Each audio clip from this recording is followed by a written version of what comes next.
संबंधी बांधव अपने संबंधी बंधु बांधवों के शोक में रो रहे हैं, लेकिन इनको ये पता नहीं है कि हमारी भी एक दिन यही दशा होने वाली है।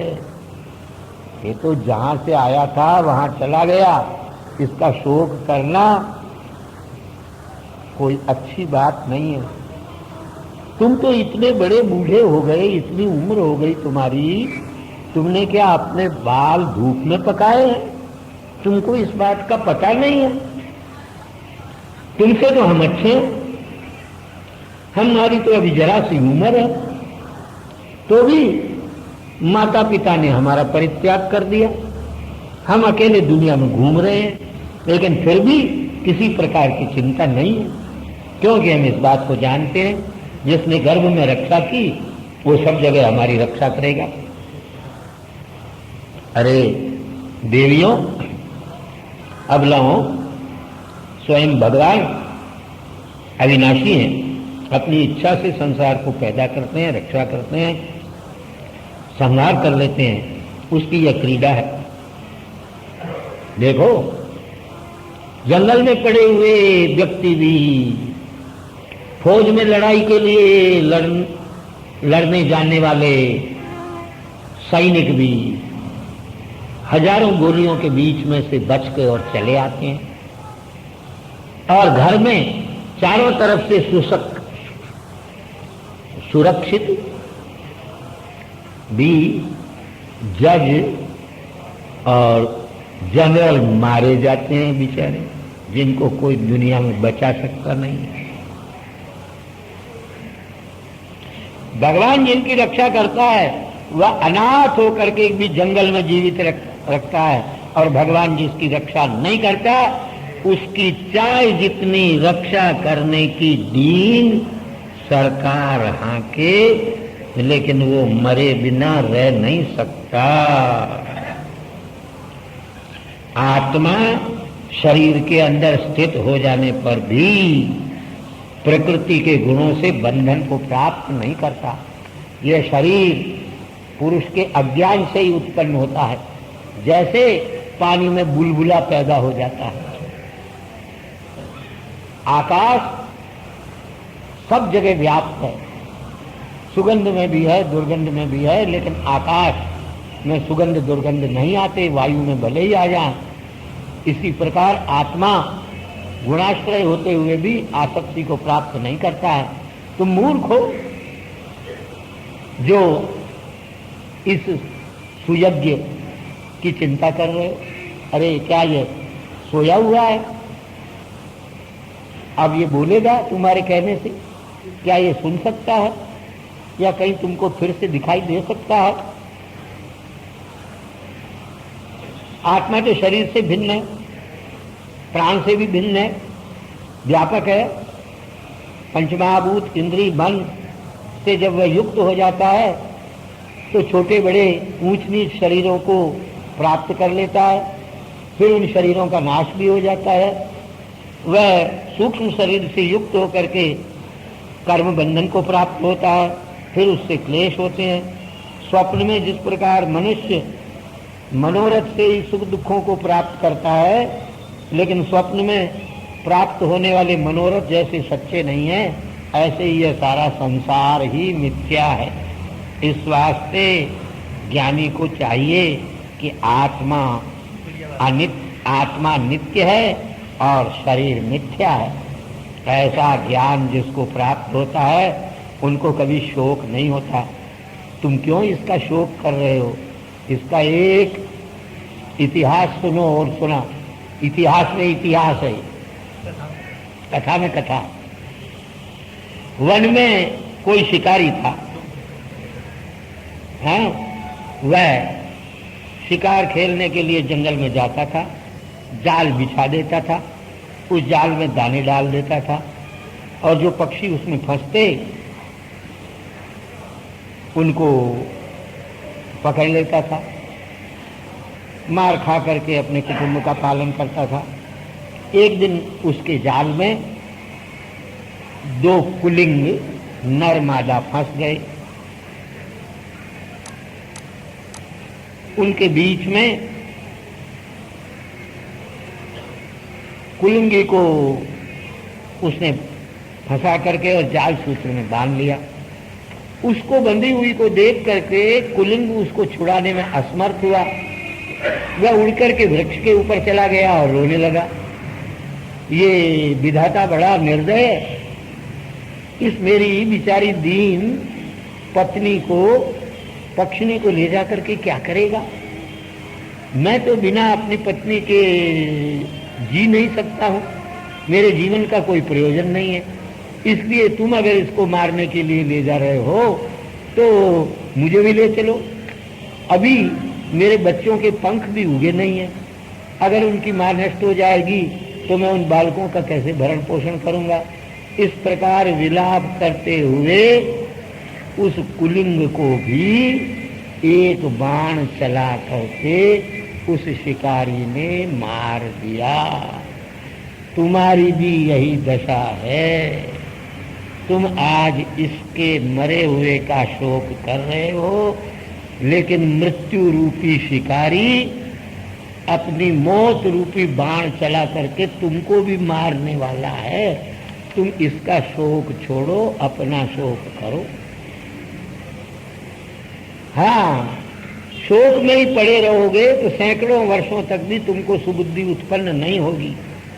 हिरण्यकशिपु कहने लगे, इस प्रकार उस बच्चे की बातों को सुन करके और उस सुयज्ञ नाम के राजा की जो रानियां थी और उसके जो बंधु बांधव थे, उन्होंने सारे संसार को मिथ्या समझ लिया। यमराज जो बालक के रूप में आए थे अंतर्धान को प्राप्त हो गए।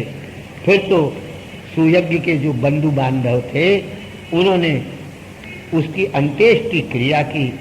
इस वास्ते हिरण्यकशिपु कहता है अपनी माँ दीति से और अपने भाई की पत्नी से, बेटी माताजी तुम भी इसलिए शोक का त्याग कर दो।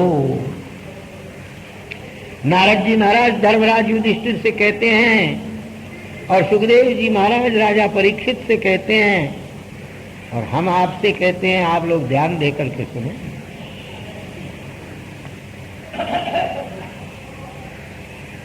वो दीति अपनी पुत्रवधू के साथ दैत्यपति हिरण्यकशिपु के वाक्य को सुनकर के उसने पुत्र के शोक को त्याग कर दिया और तत्व ज्ञान में बुद्धिमती हो गई। नारद जी महाराज कहते हैं, हे युधिष्ठिर, उसने अपने आप को अजेय, अजर और अमर और शत्रुओं से हीन बनाने की इच्छा से भयंकर तपस्या करना आरंभ कर दिया। हाथ ऊंचे कर दिए, अपनी दृष्टि आकाश में लगा दी और एक पैर के एक अंगूठे से पृथ्वी पर खड़ा हो गया। मंदराचल की द्रोणी में भयंकर तप करने लगा।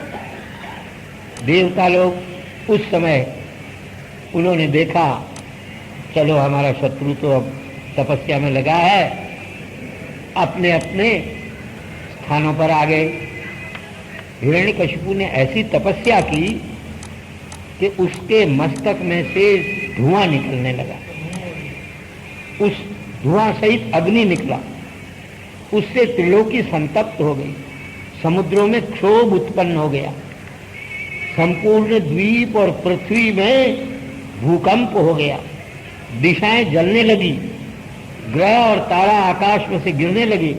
उस अग्नि से संतप्त होकर के देवता लोग स्वर्ग को छोड़ करके ब्रह्मलोक में जाकर के ब्रह्मा जी महाराज से कहने लगे, देवदेव, इस दैत्येंद्र की तपस्या से हम सब संतप्त हो गए हैं, स्वर्ग में रह नहीं सकते हैं, सारे संसार का विनाश होने वाला है इस अग्नि से और धुआं से, आप कृपा करके इसको शांत कर दीजिए। ब्रह्मा जी कहने लगे, हे ब्रह्मा जी महाराज, आपको सब कुछ पता है, तब भी हम आपसे निवेदन कर रहे हैं, उसका संकल्प भी आप जानते हैं। वो ये चाहता है कि मैं जैसे ब्रह्मा तपस्या, योग और समाधि से संसार को पैदा करके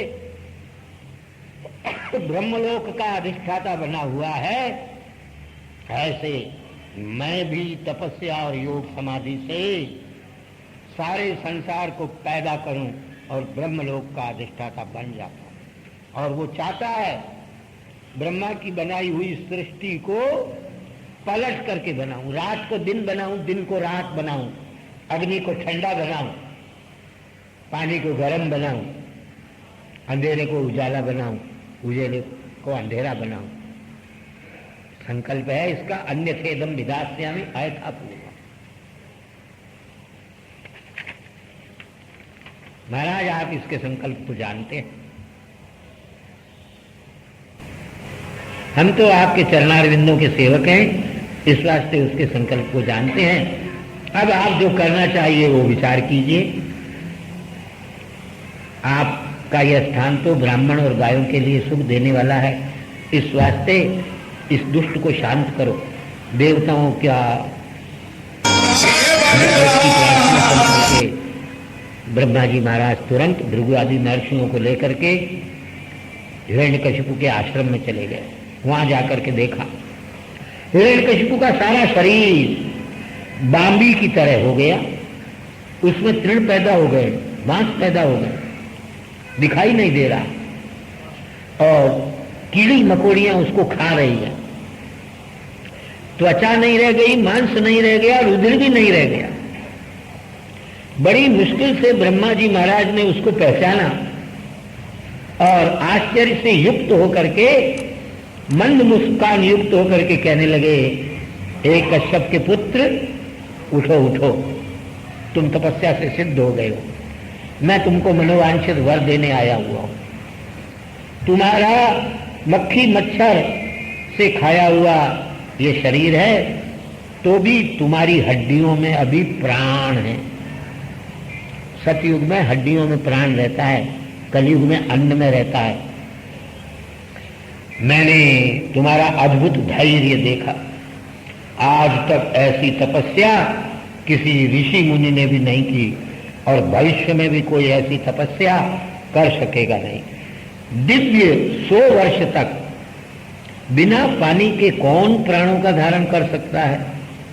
दितिनंदन, तुमने तपस्या में निष्ठा प्राप्त करके मुझको जीत लिया। मेरा दर्शन तुम्हारे लिए निष्फल नहीं हो सकता, तुम वर मांगो। नारद जी महाराज ने कहा धर्मराज युधिष्ठिर से, और सुखदेव महाराज कह रहे हैं परीक्षित से। ऐसा कह करके ब्रह्मा जी महाराज ने अपने कमंडलू में से जल निकाल कर उस मट्टी के ढेर पर, जिसमें हिरण्यकशिपु का शरीर, हड्डी, मांस रुधिर और त्वचा से रहित हड्डी मात्र शेष रह गया था, उस पर कमंडलू का जल छिड़का।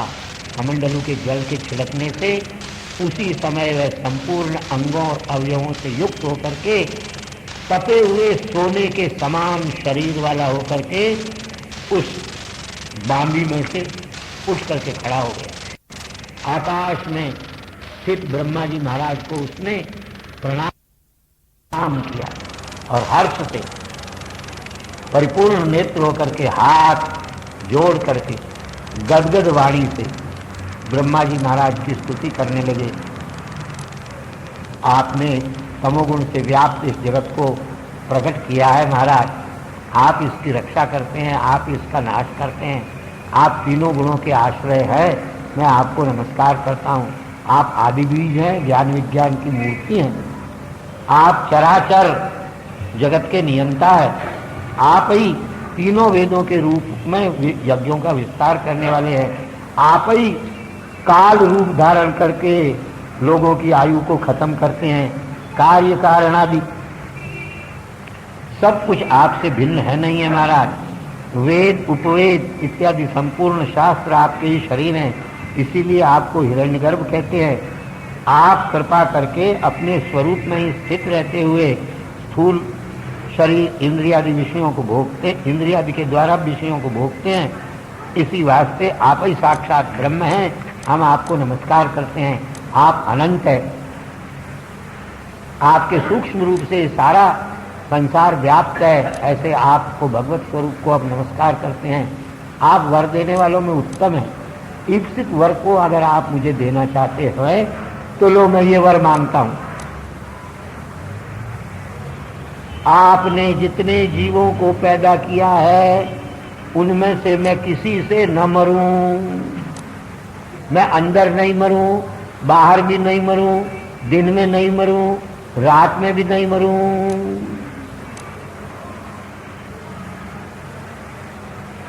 और किसी शस्त्र से नहीं मरूं, पृथ्वी पर नहीं मरूं, आकाश में नहीं मरूं, मनुष्य से नहीं मरूं, सिंह व्याघ्र इत्यादि पशुओं से भी नहीं मरूं, निर्जीव प्राणी से भी न मरूं और सजीव प्राणी से भी न मरूं, देवताओं से न मरूं, राक्षसों से न मरूं, सर्पों से न मरूं, वृक्षों से न मरूं, पत्थर से भी न मरूं, किसी तरह से न मरूं, और युद्ध में मेरा सामना करने वाला कोई दुनिया में न रह जाए और सारे संसार का मैं ही अकेला मालिक बनूं।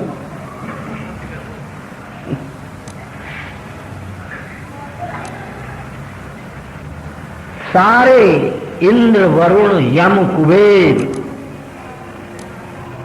जो कुछ कर सकते हैं वो मैं अकेला करूं। इतना नहीं, आप जो करते हो वो भी मैं करूं। अर्थात मैं सृष्टि को पैदा करूं, सूर्य बन जाऊं, चंद्रमा बन जाऊं, पृथ्वी बन जाऊं, समुद्र बन जाऊं।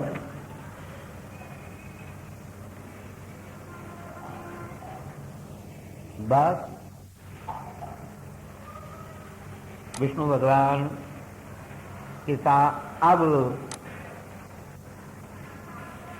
ब्रह्मा जी महाराज ने वरदान, नारद कहते हैं ब्रह्मा ने इस प्रकार उसके वचन सुने और प्रसन्न हुए। दुर्लभ वरों को भी ब्रह्मा जी ने दे दिया, तपस्या का ये फल है। और कहने लगे तात ये दुर्लभ है वर, तब भी तुम्हारी तपस्या के कारण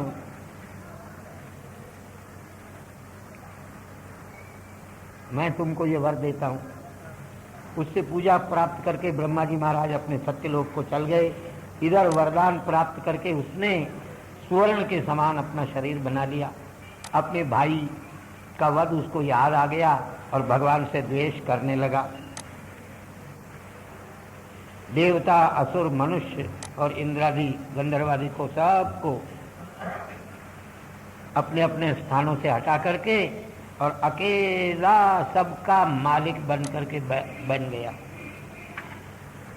सिद्ध, चारण, गंधर्व, ऋषि, पितर, मनवादी, यक्ष, रक्ष, पिशाच, इन सब को जीत लिया उसने और वश में कर लिया। लोकपाल, इंद्र, वरुण, यम, कुबेर, इनको पकड़ पकड़ करके और अपने सिंहासनों पर से हटा दिया और स्वयं उनके सिंहासनों पर बैठ करके और उनके सारे पोर्टफोलियो पर अकेला ही हावी होकर के सारे संसार का संचालन करने लगा।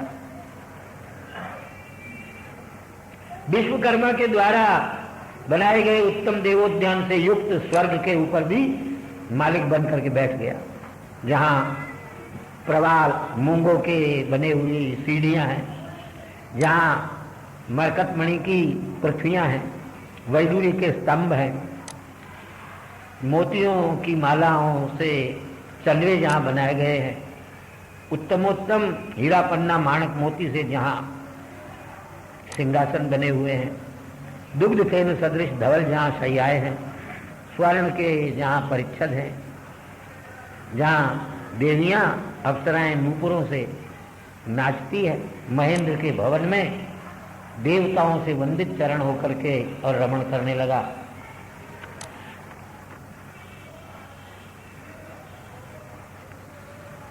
धर्मराज औरों की क्या कहें, वो जब मदमस्त हो जाता था तो ब्रह्मा, विष्णु, शिव को छोड़ करके बाकी इंद्र, वरुण, यम, कुबेर इत्यादि उसके चरणों में ला करके और भेंट धर के अपने आप को धन्य धन्य मानते थे। यह स्थिति उसने प्राप्त कर ली थी। आजकल तो छोटे से गांव का, ग्राम पंचायत का अगर पंच बन जाता है तब भी समझता है ब्रह्मा भी मेरे सामने तुच्छ है।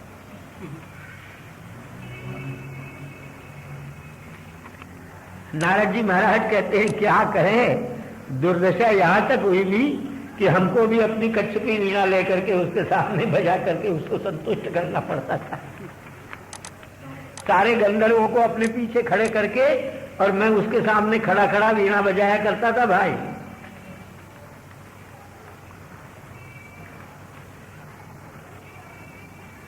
और उसकी महिमा का क्या वर्णन करें। अप्सराएं नृत्य किया करती थी, ऋषि लोग सब उसकी स्तुति किया करते थे। और ब्राह्मण क्षत्रिय वैश्य इत्यादि जो यज्ञ करते थे, उन यज्ञों का फल देवताओं को नहीं लेने देता था, वो स्वयं ले लेता था। उसके राज्य में बिना हल चलाए ही पृथ्वी अन्न को पैदा कर देती थी। स्वर्ग सारी कामनाओं को पूर्ण करता था। समुद्र रत्नों के ढेर ला करके उसकी सेवा में अर्पण किया करता था। आपको हमको तो ऐसी स्वतंत्रता प्राप्त हुई जो पानी की नदियां सूख गई, लेकिन ये प्रताप था इस हिरण्यकशिपु एक शासक का कि उसके शासन काल में नदियों में घी और दूध बहते थे।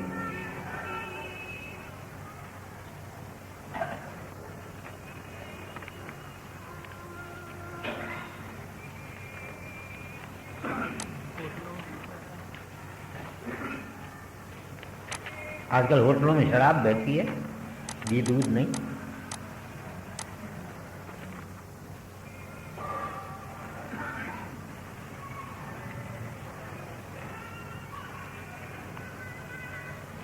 क्षार सीधु घृत क्षौद्र दधि क्षीरामृतोदका, अमृत बहता था नदियों।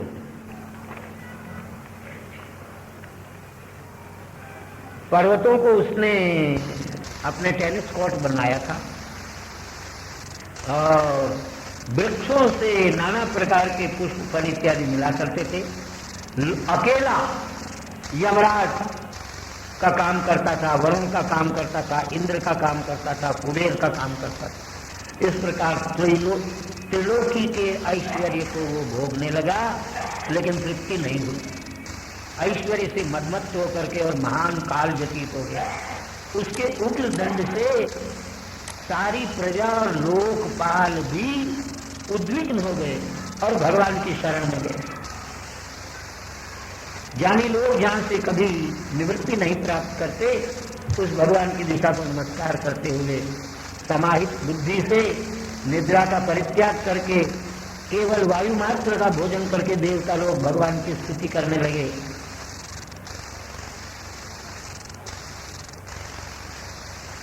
तो भगवान ने भी उनके ऊपर प्रसन्न होकर के कहा, भय करने की कोई जरूरत नहीं है, उसकी दुष्टता मैंने जान ली है।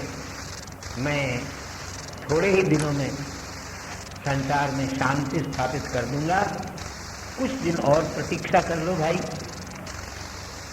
जब ये देवताओं के साथ द्रोह करेगा, ब्राह्मणों के साथ द्रोह करेगा, सज्जनों के साथ द्रोह करेगा और धर्म के साथ द्वेष करेगा और मेरे साथ द्वेष करेगा, तो तत्काल इसका विनाश हो जाएगा। निर्वैर अत्यंत शांत अपने पुत्र मेरे भक्त प्रहलाद पर जब ये अत्याचार करेगा, मैंने चाहे जैसे इसको घर दे दिए हैं, मैं इसका खात्मा किए बिना नहीं रहूंगा। नारद जी महाराज कहते हैं, भगवान की वाणी देवताओं ने सुनी, प्रणाम करके अपने अपने स्थान को चले गए और उन्होंने सोचा बस हिरण्यकशिपु का खात्मा होने ही वाला है। उस दैत्यों के पति हिरण्यकशिपु के 4 पुत्र थे।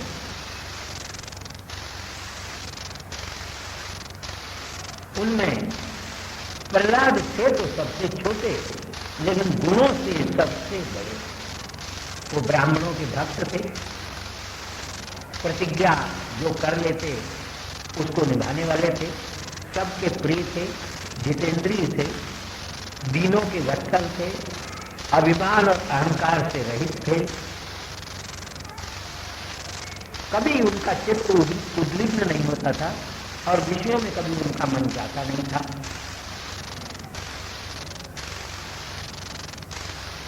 शत्रु लोग भी सभाओं में उनके गुण का गान किया करते थे और सम्मान करते थे, और लोग तो क्या, असंख्य उनमें गुण थे। वासुदेव ने निरंतर उनकी भक्ति की। बाल्यावस्था में भी खेल कूद को छोड़ करके बैठे उठे चलते सोते खाते पीते भगवान के साथ एक ही भाव को प्राप्त करके सदा भगवान का भजन किया करते थे। प्रहलाद कभी भगवान का चिंतन करते करते रोने लग जाते, कभी हंसते, कभी गाते, कभी निर्लज्ज होकर के नृत्य भी किया करते थे, कभी भगवान की भावना से भावित होकर के भगवानमय हो जाते थे। प्रेमानंद से आंखें नीच करके और चुपचाप खड़े या बैठे रहते थे। भक्ति से अपने सुख का विस्तार करते हुए और किसी प्रकार की चिंता मन में नहीं आने देते थे। ऐसे भगवान के भक्त अपने पुत्र में हिरण्यकशिपु को द्वेष करने लगा। युधिष्ठिर महाराज पूछते हैं, महाराज आश्चर्य की बात है, ऐसे सज्जन अपने पुत्र के साथ इस दुष्ट ने क्यों द्वेष किया? देखते तो ये हैं कि माता पिता अपने दुष्ट पुत्रों के साथ भी प्रेम करते हैं और उनको शिक्षित नहीं करते, मारते नहीं। लेकिन ऐसी स्थिति में पुत्र का द्वेष पिता के मरने का कारण हुआ। आश्चर्य की बात है। नारद जी महाराज कहते हैं, धर्मराज युधिष्ठिर, राक्षसों ने अपने पौरोहित्य करने के लिए शुक्राचार्य का वरण किया था। उनके दो पुत्र थे, एक छंद और एक अमर। वो राजमहलों के पास ही रहते थे। राजा ने अपने बालक प्रहलाद को दूसरे बालकों को उनको पढ़ाने के लिए सौंपा हुआ था। वे उनको नाना प्रकार के शास्त्र पढ़ाते थे, लेकिन प्रहलाद पढ़ तो लेते थे लेकिन अपने मन में उस शास्त्रों की वासना को नहीं रहने देते थे। एक दिन हिरण्यकशिपु ने प्रहलाद को गोद में बिठाया और पूछा, कहो बेटा, तुम्हारे मन में कौन सी बात अच्छी लगती है? प्रहलाद बोले, अपने आप को नाश करने वाला जो गृहस्थाश्रम रूपी अंधा कुआं है उसको छोड़ करके जंगल में जा करके भगवान का भजन करना, मैं तो इसी को सबसे अच्छी बात समझता हूँ। नारद कहते हैं, पुत्र की यह वाणी सुन करके हंस के और हिरण्यकशिपु ने अपने गुरु के पुत्रों से कहा, जो पढ़ाने वाले थे, अरे ये तुमने उल्टा पाठ इसको क्या पढ़ाया? विष्णु तो मेरा द्वेषी है, वो इसको कहीं फोड़ न ले, इस वास्ते तुम अपने घर में रख करके और इसकी रक्षा करो। तुम दैत्यों के याजक हैं। प्रहलाद को उसकी की आज्ञा से अपने घर में ले आए और उसकी प्रशंसा करके और उससे पूछने लगे, प्रहलाद जी महाराज, आप जरा सत्य बताइए, राजपुत्र हो, ये जितने दूसरे दैत्यों के पुत्र हैं इनका मन तो भगवान में नहीं, लेकिन आपकी ये उल्टी बुद्धि क्यों हो गई जो आपका मन भगवान में लग रहा है?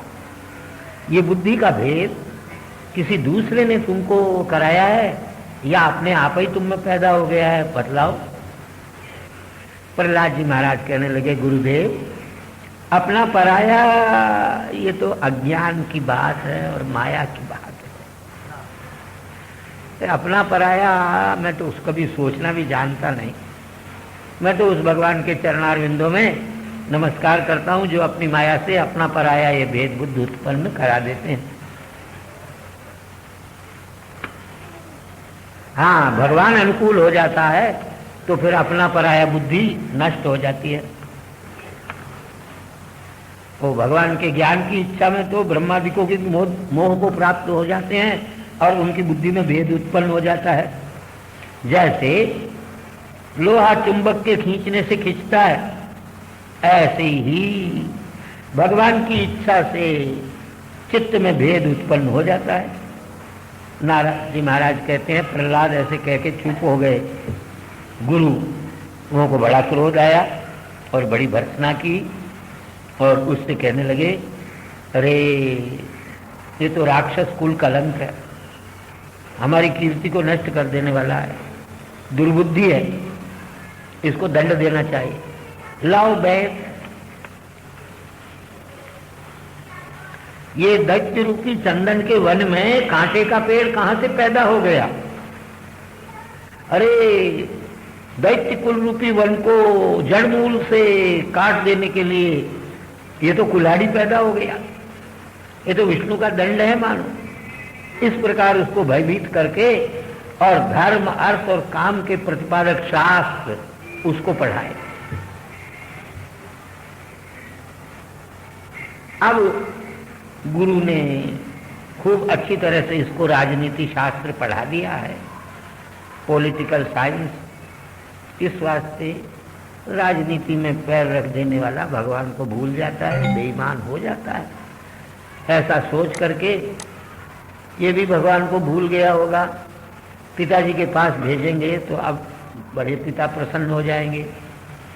माँ ने वस्त्र अलंकार इत्यादि से विभूषित अलंकृत करके और हिरण्यकशिपु के पास भेज दिया। आकर के प्रहलाद ने हिरण्यकशिपु को प्रणाम किया, आलिंगन करके गोद में बिठा लिया हिरण्यकशिपु ने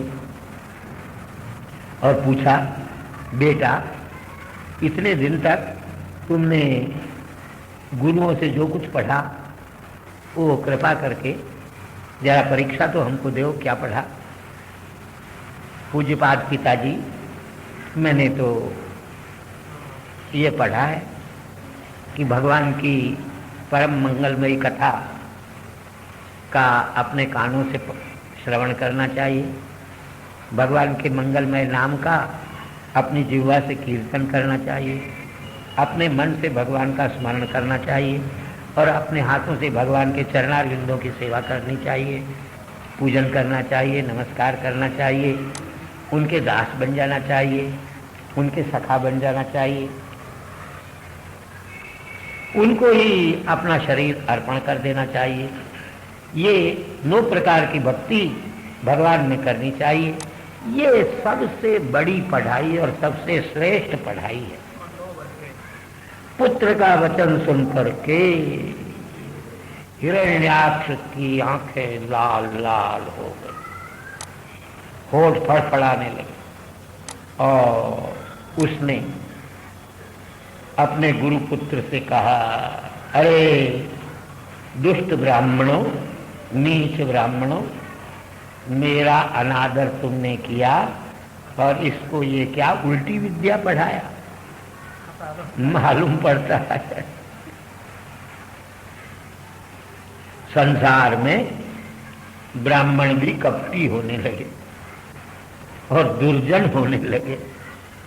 मेरा अन्न खा करके मेरे विरोधी का गुणगान करना मेरे ही बेटे को तुमने सिखाया और कोई तुमको मिला ही नहीं।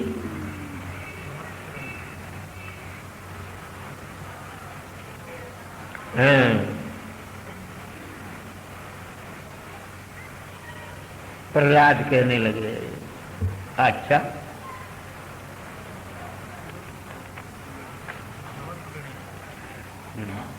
ये गुरुपुत्र कहने लगे, महाराज ये किसी और मट्टी का बना हुआ है,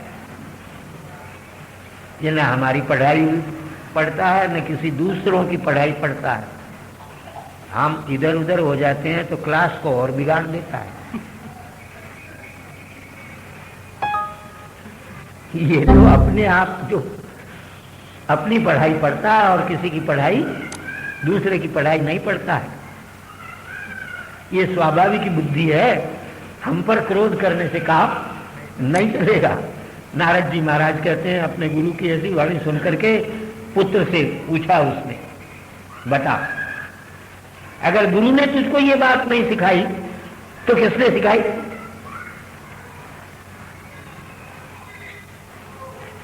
प्रहलाद कहने लगे, महाराज भगवान के चरणारविंदों में बुद्धि सत्संग के बिना न किसी दूसरे के द्वारा आ सकती है, न अपने आप के द्वारा आ सकती है।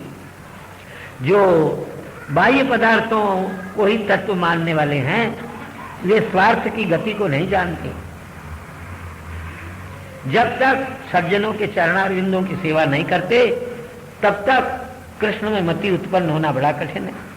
इस प्रकार दैत्य ने अपने पुत्र के मुख से वचन सुना, गोद में से ढकेल दिया और राक्षसों से कहने लगा, अरे राक्षसों, पकड़ो इसको, बांधो, निकालो बाहर। ये तो इतना दुष्ट है, अपने चाचा के मारने वाले विष्णु के चरणारविंदों का दास की तरह पूजन करता है। अभी तो 5 ही वर्ष का है और हमारे साथ तो इसने सब संबंधी एक प्रकार से त्याग दिया। अगर शत्रु भी अपना हित करे तो उसकी रक्षा करनी चाहिए, और पुत्र भी अपना अहित करे तो जैसे अपने अंग में हाथ पैर में फोड़ा हो जाए तो उसे काट देना चाहिए, ऐसे ही अपना पुत्र भी अपना अहित करता हो तो उसे खत्म कर देना चाहिए। इस वास्ते इसे मारने के सब कुछ उपाय करो और इसको मार दो। राक्षसों ने अपने स्वामी की आज्ञा सुनते ही शूल हाथ में ले लिए और मारो काटो ऐसा कहते हुए बैठे हुए प्रहलाद के ऊपर सब प्रकार के शस्त्रास्त्रों का प्रहार किया। लेकिन भगवान के भक्त प्रहलाद के ऊपर कोई भी प्रहार कुछ भी नहीं कर सका, सब निष्फल हो गए। सब प्रयास के नष्ट हो जाने पर हिरण्यकशिपु ने उसको मारने के लिए बड़े बड़े उपाय किए। दिग्गजों से उसको रोंदवाया, सांपों से कटवाया, बड़े बड़े अभिचार यज्ञ किए, पर्वतों के श्रृंगों से गिराया और माया अनेक प्रकार के छल छिद्र पाखंड उसके साथ किए, विष दिया, कई दिन तक अनशन करवाया, खिलाया ही नहीं। जाड़े के दिनों में बर्फ की शिला पर बिठाया, तूफान में खड़ा कर दिया, आग में बैठा दिया, समुद्र में डुबोया। लेकिन निष्पाप भक्तराज प्रहलाद किसी भी प्रकार से मरे नहीं, तो महाचिंता को प्राप्त हो गया। हिरण्यकशिपु सोचने लगा, इसके मारने के मैंने इतना उपाय किए, लेकिन ये अपने तेज से युक्त है, मरता है ही नहीं। मेरे समीप रह करके ही मैं जिस कर्म की निंदा करता हूँ वो ये करता है, मेरी बात मानता नहीं, याद भी नहीं रखता और बड़ा नम्र बोलता है। इसलिए ये कोई देवता तो मेरे घर में नहीं आकर के कहीं पैदा हो गया, कहीं इसके साथ विरोध करने से ही तो मेरी मौत नहीं आ जाएगी। ऐसी चिंता करके नीचा मुख करके दैत्य ने उन षंडामर्क अपने गुरु के पुत्रों से कहा, क्या बात है? गुरु को पुत्र कहने लगे, महाराज काय को चिंता करते हो? आपने त्रिलोकी को जीत लिया, आपको चिंता करने की क्या जरूरत है? ये तो अभी बच्चा है, इसके गुण दोषों का विचार क्यों कर रहे हो? लो हम उपाय बताते हैं, वरुण के पाशों से इसे बांध करके और जेल खाने में डाल दो, जब तक हमारे पूज्यपाद पिताश्री शुक्राचार्य अपने यज्ञ से लौट करके नहीं आते, तब तक इसको जेल खाने में वरुण के पास से बंद करके रखो। राजा ने कहा, बहुत अच्छी बात है। फिर उन्होंने कहा, इसको राजधर्म का उपदेश पढ़ाओ भाई, राजनीति पढ़ाओ, तो बेईमान बन जाएगा, तो भगवान को भूल जाएगा और धर्म करना भी छोड़ देगा। गुरु ने अपने स्वामी की आज्ञा से त्रिवर्गोपपादक शास्त्र दैत्य बालकों के साथ उसको पढ़ाया। प्रहलाद ने गुरुओं की शिक्षा को जरा सा भी ग्रहण नहीं किया। जब गुरु लोग अपने घर का काम करने के लिए चले जाते तो प्रहलाद जी महाराज स्वयं त्रास लेकर के और बैठ जाते। बालक लोग खेलने के लिए बुलाते, लेकिन प्रहलाद कहते हैं अच्छा तुम आओ मेरे पास, मैं तुमको खेल खिलाता हूं। उनको बुला करके, और प्रहलाद के प्रति उनका बड़ा गौरव और स्नेह था। वो खेल कूद छोड़ करके और प्रहलाद के पास आ जाया करते थे। प्रहलाद अपने पास आने पर उन बालकों से कहते, अरे ये निरर्थक खेल कूद करने से आयु क्यों व्यतीत कर रहे हो? देखो, भागवत धर्म का संपादन करो तो तुम कृतकृत्य हो जाओगे। मनुष्य को चाहिए कि कुमारावस्था में ही भगवान के धर्मों का आचरण करे, क्योंकि ये मनुष्य जन्म बड़ा दुर्लभ है। ये केवल अर्थद हो सकता है, विष्णु का पाद सेवन करना ही योग्य है। दैत्यों, शरीर धारण करने पर सभी योनियों में विषय सुख मिल सकता है, पशु पक्षियों को भी मिलता ही है। खाना पीना, सोना, रोना धोना, डरना मरना, बच्चा बच्ची पैदा करना, ये तो सभी योनियों में प्राप्त हो सकता है।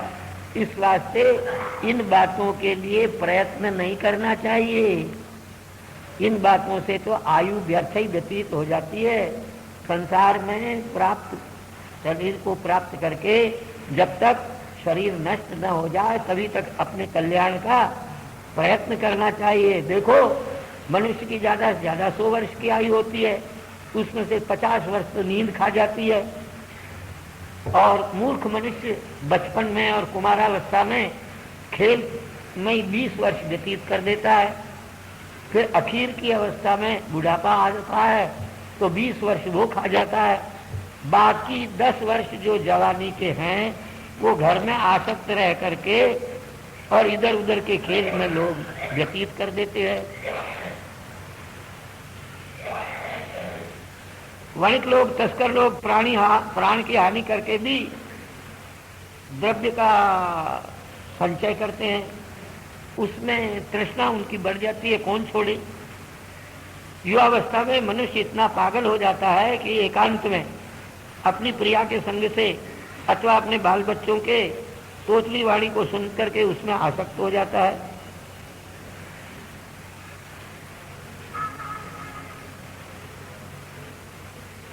अपने पुत्रों का और कभी कभी जवाई बनने पर अपने ससुराल के सुखों का याद करते हैं और अपनी लड़के लड़कियों को याद करते हैं। कभी कभी संसारी जीव जो है वो अपने नौकरों से प्राप्त होने वाले, अपने पशुओं से प्राप्त होने वाले, अपने मोटर से, हवाई जहाज से, रेलगाड़ी के एयर कंडीशनड कोच से प्राप्त होने वाले सुखों का स्मरण करते हैं। कभी संसार के सुखों की कामना से तृप्ति नहीं होती। इसलिए मनुष्य को चाहिए कि वह वैराग्य धारण कर ले। कुटुंब पोषण में ही आयु क्षीण कर देता है मनुष्य, पुरुषार्थ से रहित हो जाता है। जो धन का अनीति से संचय करता है उसको इस लोक में भी राजपुरुष दंड देते हैं और यहाँ दंड नहीं मिले तो यमराज नरक में उसको डालते हैं। ऐसा जानते हुए भी कुटुंबी जन दूसरों के धनों का हरण करते हैं और अपने कुटुंब का पोषण करते हैं। तत्व विचार करने में समर्थ नहीं होती। ऐसा करने वाला कोई भी अपने आप को मोक्ष धाम में ले जा सकता नहीं। इस वास्ते हे देव दैत्यों के बालकों, तुम विषयों में आसक्ति का परित्याग करो, सज्जनों का समागम करो और भगवान